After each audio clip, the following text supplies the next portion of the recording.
Is our memory able to compete with AI? What impact AI may have on our lives? Has it got already a lot to do with us? Let's find out together. My name is Mike. It's Yuen. Welcome to the Imperfect Clinician.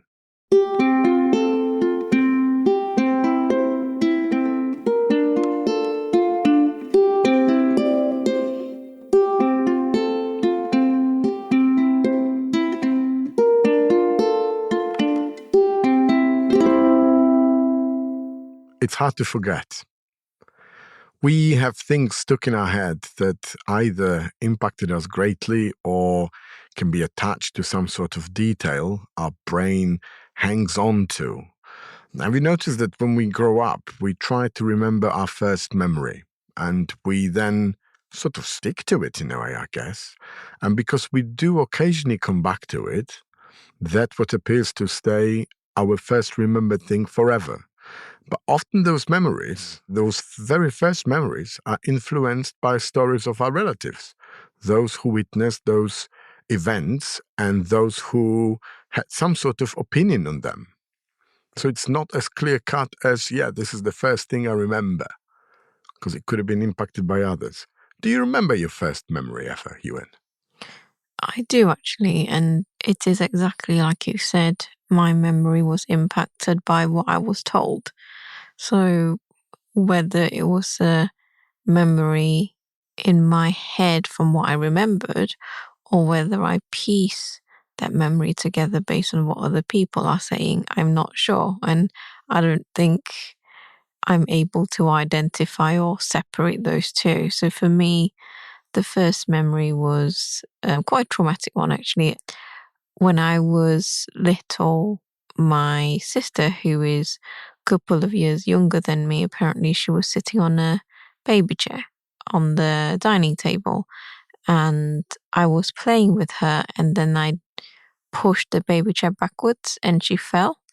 Ooh. And after falling, her little finger on one of her hands, the nail came off completely.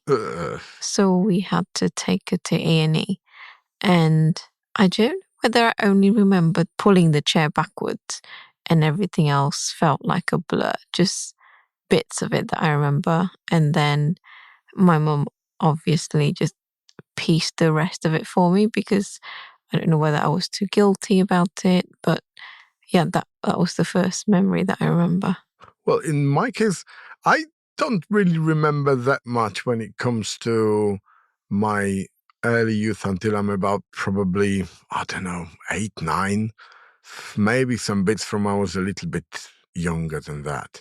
But my very first memory, and again, I'm not quite sure how it was impacted by others, was when I was actually 2.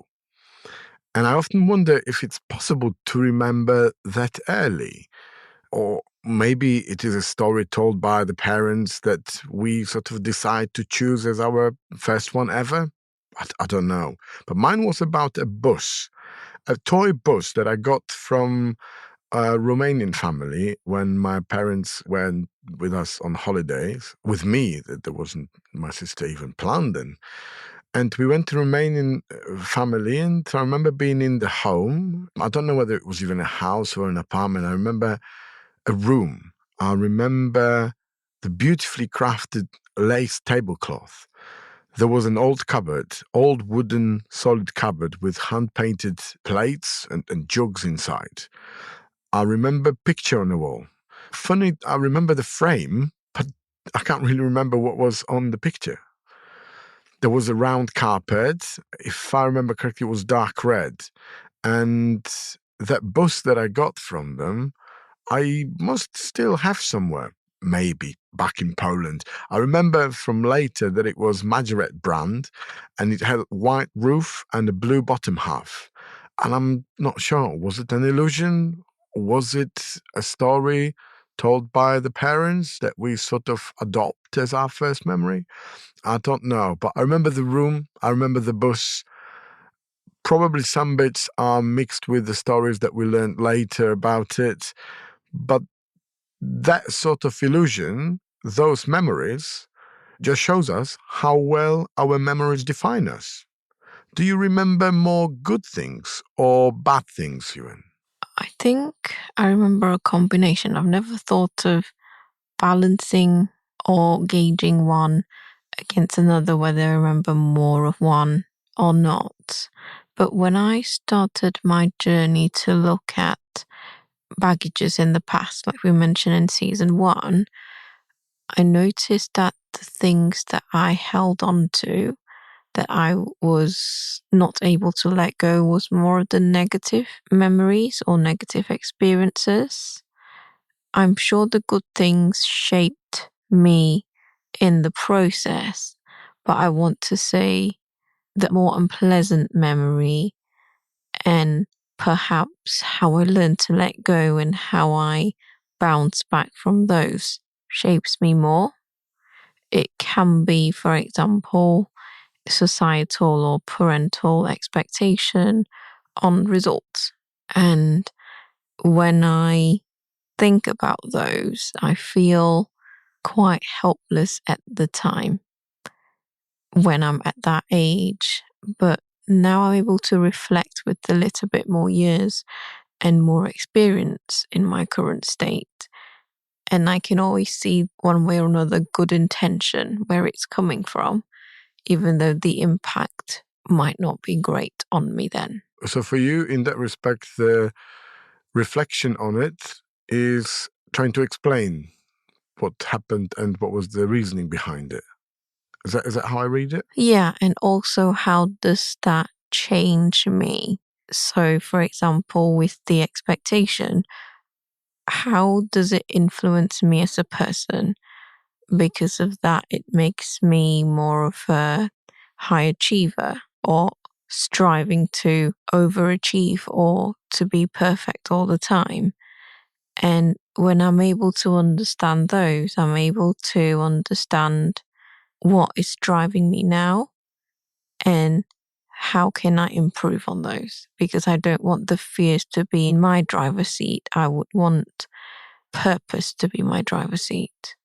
Okay, so you said about how do you feel about bad memories, that they sort of shaped you and brought you where you are in a way. But how do you feel about those good memories? Good memories makes me feel quite warm and fuzzy. It can be, I'm not sure why it feels like I retain more of the bad memories or perhaps memories that I need to work on instead of bad ones because I feel that they're still beneficial to me in the long run once I've processed them. The good ones make me feel all warm and fuzzy inside, but I'm not sure whether it's due to survival that we try to remember the bad ones so we can learn from it and not repeat that pain again. Yeah, I feel like I remember more of the good things. I think those bad stories that happened, bad events, on those that were really important. Of course, you can't completely erase them, but I think my brain is trying to hide it under the blanket of all those good things, those positive things. And if I was in contact with somebody who it wasn't only, the most positive person in my life, like, I don't know, friends, people who I've come across, I tend to remember the good things about them. I don't know, my brain is sort of putting like a fog over those worse events. And if somebody mentions something, I say, oh, yeah, there was something like this. Yeah, but my brain can't cling on to this. Of course, there is lots of bad things that I remember, absolutely, like everybody. But when discussing memory, So, in regards to that, I think it depends on my relationship with the person. So, looking back at my childhood and growing up, my relationship with my sister and my brother has always been, because we're such a close knit family or siblings, all the things that we've done together, like partner in crime, how we help each other, how we talk to each other about difficulties, how we feel like we are comrades sometimes in a difficult situation. And those really stays with me. And even though I am not able to speak to her very regularly now because she's not in the UK and the time difference, I feel that those good memories build the foundation and keeps us going. And so when we speak now, it sometimes feels as if we've not spoke for months. But it's the same like with the friends from your youth. I mean, I have close group of friends, and I may not speak to them for months because sometimes just life goes on, and sometimes you ring each other, and it's like you've just seen them the day before because there's this common understanding, and the language or the recollections, the common grounds that you have between each other, that's what makes the memories that are positive prevail in that respect.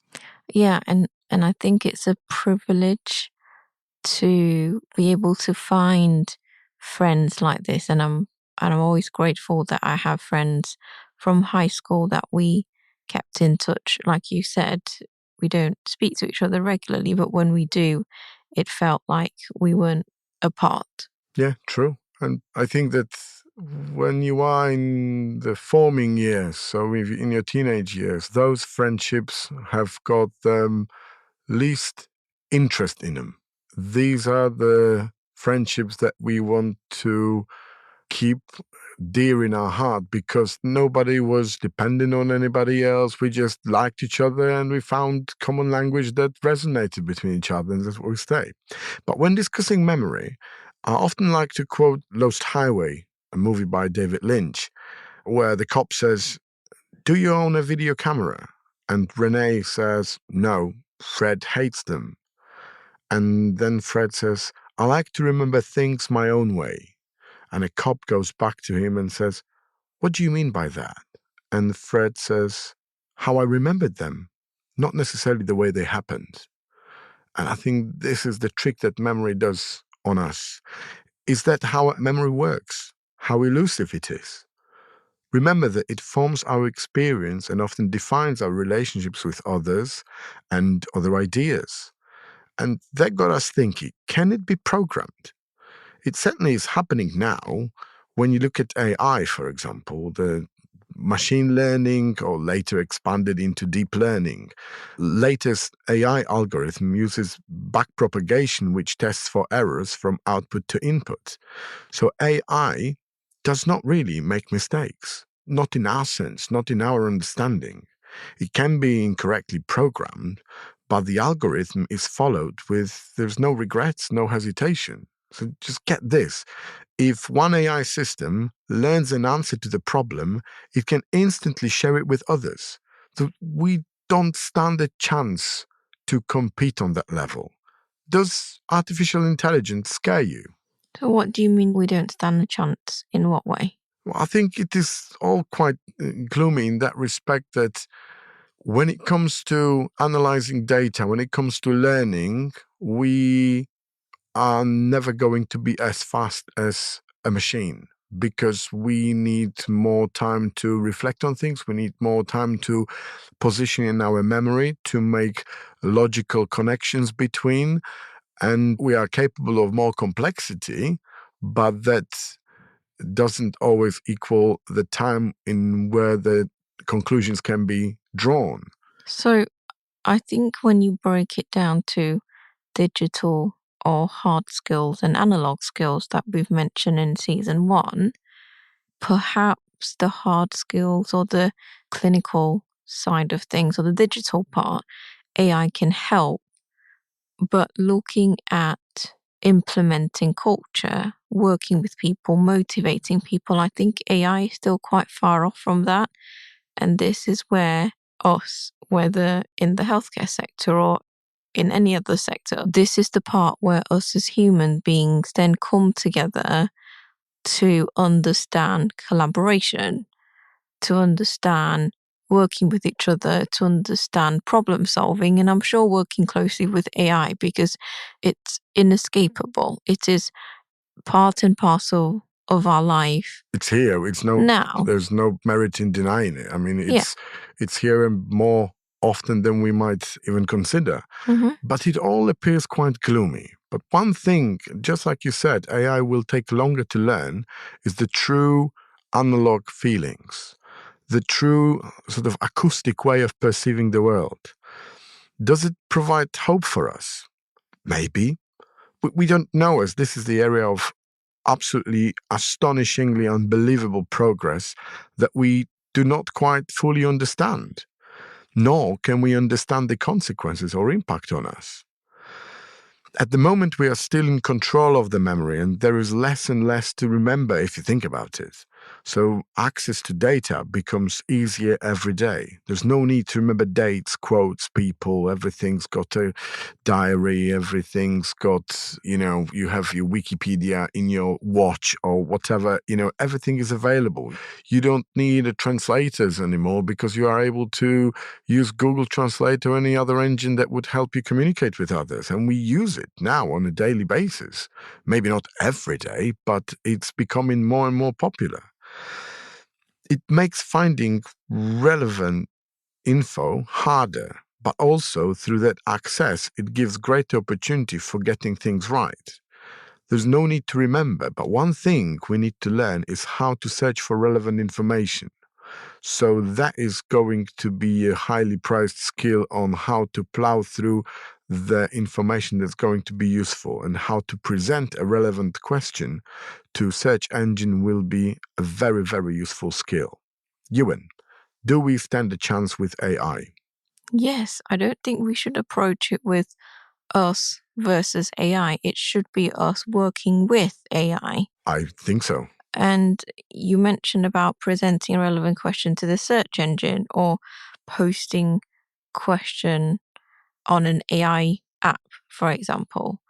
You still get massive amounts of information from there.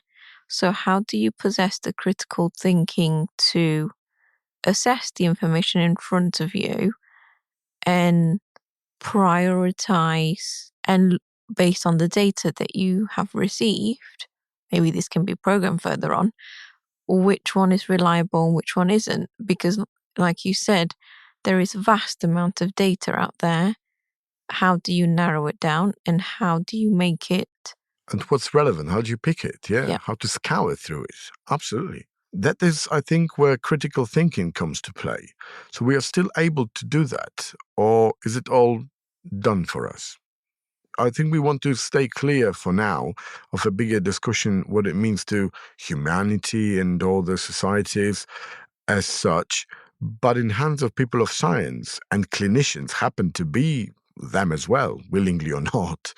We still operate on digging through research, mining data, you could call it in a way, and draw our own most reasonable conclusions.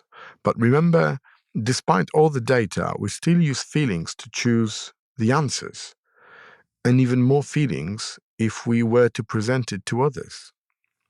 When looking at suggested predictive text provided by my phone after the sentence about feelings, when I was typing in some prep to one of our episodes, first was compassion on the list, and didn't even have to bother to remember what to write about. I mean, is it scary? Does it sound familiar to you?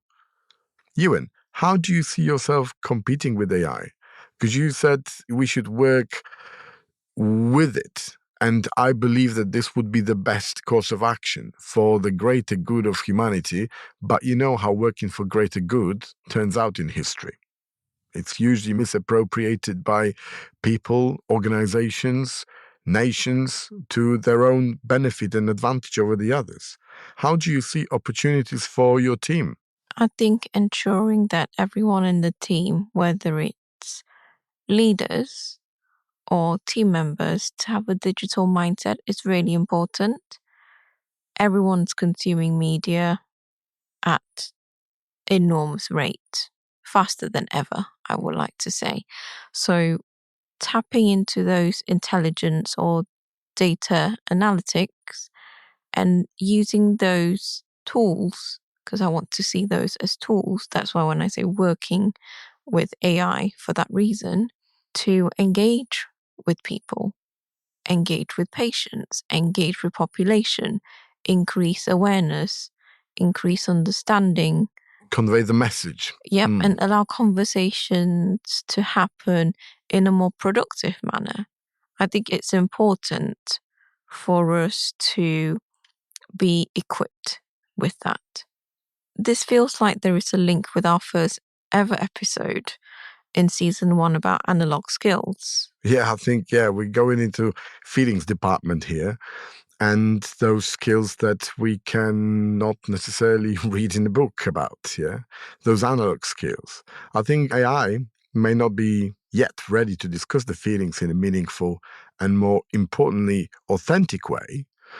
And that gives us a temporary, at least temporary advantage, I think. We can create believable emotions and concepts like optimism, feeling righteous, compassion, which means that we can get better at them. And this is where these analog skills can give us an edge in developing AI in the direction that is going to support us. So artificial intelligence can come across as a threat if you don't feel that you are knowledgeable enough to utilize this tool. And it's important to have that conversation as leaders to acknowledge any gap that you have on maybe the fear of using them or the fear of not knowing. And when you speak to your teams about it, it's really important to explore those fears as well. With any change, there will always be resistance, especially if the change is so drastic that people can't see how they can work alongside it. Providing support to the team members will be really important. And before you can provide that support to the team members, you as a leader need to brush up on your knowledge first. And if you don't know where to go to seek help, and so you don't need to know every single thing about AI. You don't need to be a programmer. You don't need to be in the nitty-gritty of it, but you need to be adaptable. You need to be showing flexibility, and you also need to be showing vulnerability, saying, I'm not sure about this, but I'll go and find out. Because then you're creating a safe space for colleagues around you who are working with you to say, actually, it's fine to say that I don't know.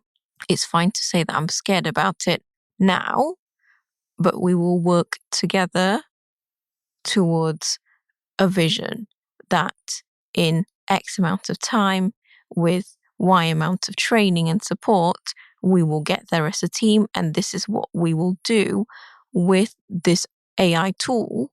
We will improve population health as a baseline. So do you think, in that respect, are we going to treat AI more like a tool, like a very sophisticated search engine or very sophisticated electronic assistant, in that respect, a servant to our purpose? Or are we going to treat AI as a partner? I would say the latter, because you will need data from AI or any analytics tool that you're using, whether you're in healthcare. So I've mentioned population health. You need data to give you that, because where else can you find that information? Yeah, but the data, when it comes to AI, we're talking about analyzing data and about providing you with answers. There won't be answers. There will be guides. And from these huge amounts of data that you have collected, you need to decide as a team which are your priority and how are you going to go about it.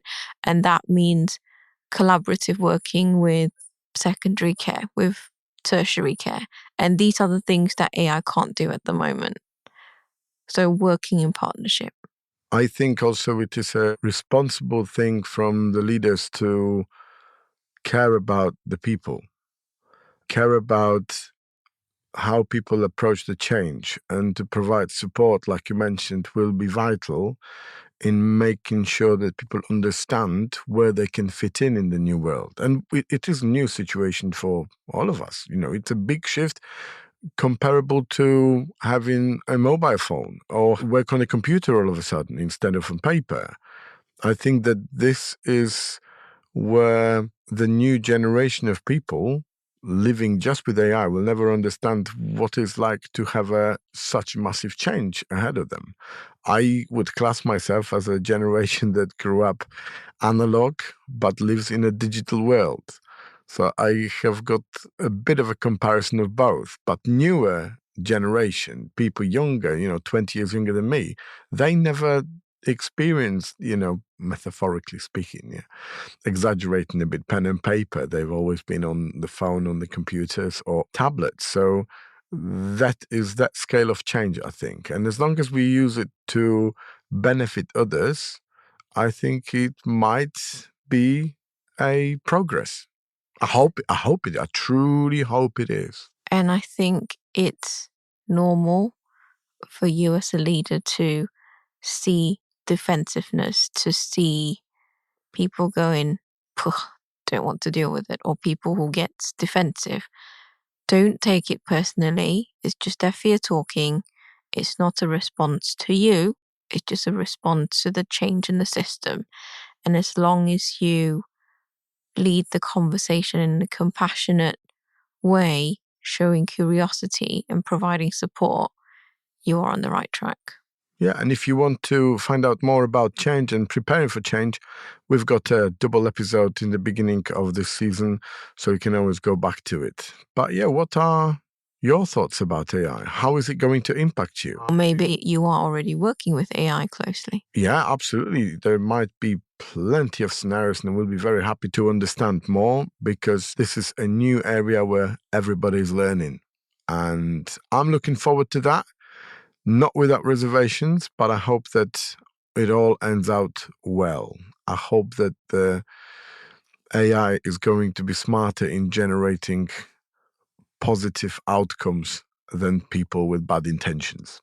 Thank you very much for staying with us today, and until next week. It's about time for Yuen Reads. In today's Yuen Reads, I'm sharing a book called Think Like a Monk by Jay Shetty. I first listened to his book as an audiobook and then bought a paper copy as I desperately needed to make notes and sat with the words longer and hoped that the wisdom will seep into me somehow, but also allowed me to pause each time when I needed to process it, perhaps to practice it in my life. His monk experience, his reflection and lessons, combined with his exquisite speaking skills or writing skills in this book, made everything felt more approachable and achievable. I feel this is great for people who want to kickstart a journey of self-awareness with an easy-to-follow guide.